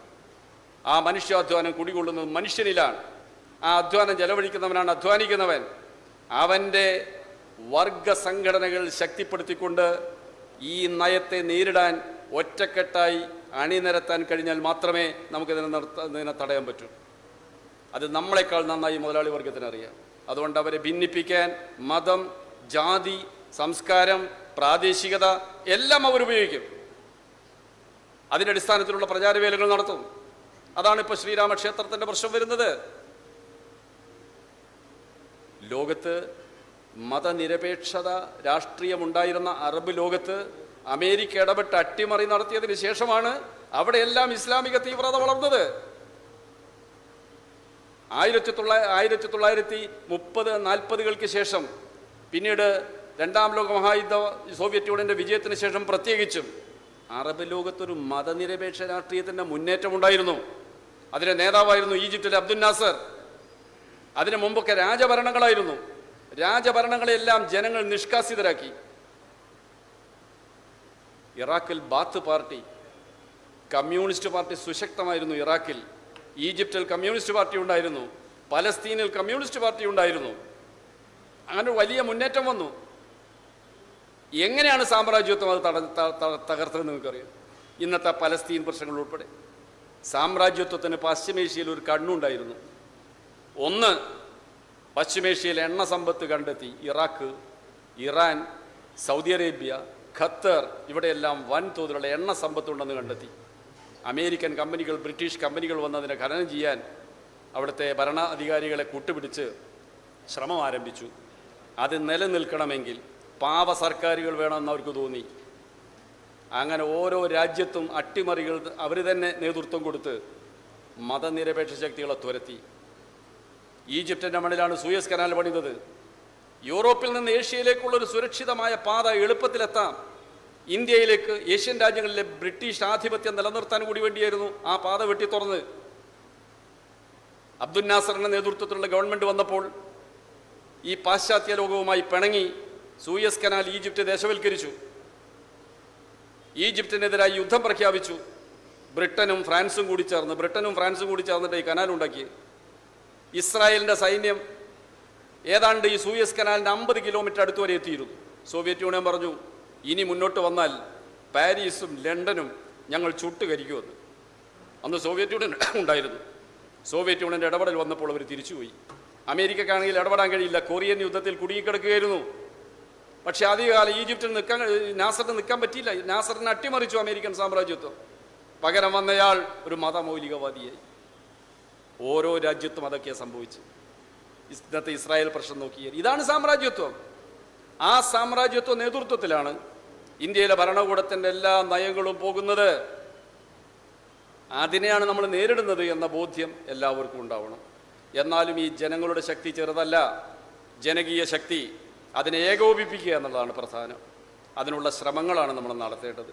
അതിന് ശാസ്ത്രീയമായി കാര്യങ്ങൾ ജനങ്ങളോട് സംസാരിക്കണമെങ്കിൽ അതിൻ്റെ ഉപാധികൾ, വസ്തുതകൾ, വിവരങ്ങൾ ഓരോന്നും ലളിതമായി ജനങ്ങളോട് സംസാരിക്കണമെങ്കിൽ അതിന് നമ്മൾ ഓരോരുത്തരും പഠിക്കണം. ആ പഠിക്കാനുള്ള ഒരായുധമാണ് ഒരു പുസ്തക രൂപത്തിൽ സഖാവ് ഐസക് നിങ്ങളുടെ മുമ്പിൽ എത്തിച്ചു തന്നിട്ടുള്ളത്. അത് നല്ല നിലയിൽ ഉപയോഗിക്കണം എന്നുകൂടി പറഞ്ഞുകൊണ്ട് നിങ്ങളെല്ലാവരെയും അഭിവാദ്യം ചെയ്തുകൊണ്ട് ഞാനിൻ്റെ പ്രസംഗം അവസാനിപ്പിക്കുന്നു. അഭിവാദനം.